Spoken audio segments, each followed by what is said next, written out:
درخواست کروں گا جی اپنا اطہر حسن صاحب سے. آئیے.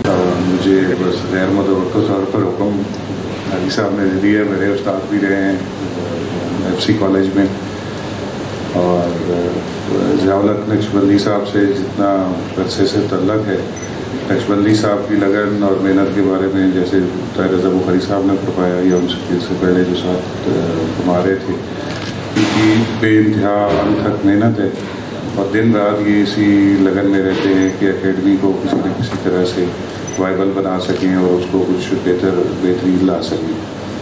اس کے لیے شامی صاحب اور میرے بزرگ جو ہیں وہ, اور سہیل بڑائی صاحب کا تعاون بھی ان کے ساتھ مسلسل شامل حال ہے, اور یہ بڑے خوش قسمت ہیں کہ دو سینئر بزرگ جو ہیں وہ ان کی سرپرستی کر رہے ہیں.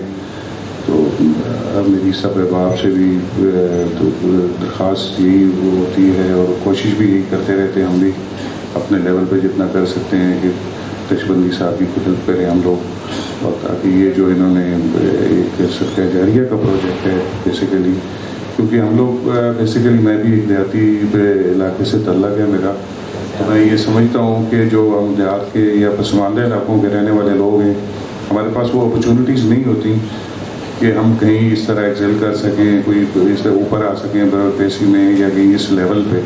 تو وہ بیچارے بڑے بڑے ٹیلنٹڈ بچے جو ہیں وہ رہ جاتے ہیں. وہ میٹرک میکسیمم FA کر لیں گے, کسی نے گرو پیٹ کے کہیں سے وسائل ہو گئے تو BA کر لیا.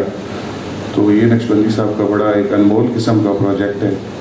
اللہ تعالیٰ ان کو کامیاب کرے, اور میں دعا ہوں کہ یہ جیسے انہوں نے یہ اس کا سلوگن, یہ جو آئیڈیا ہے کہ ہماری بیوروکریسی کو بھی نیک اور صالح بننے کی توفیق عطا فرمائے. Thank you.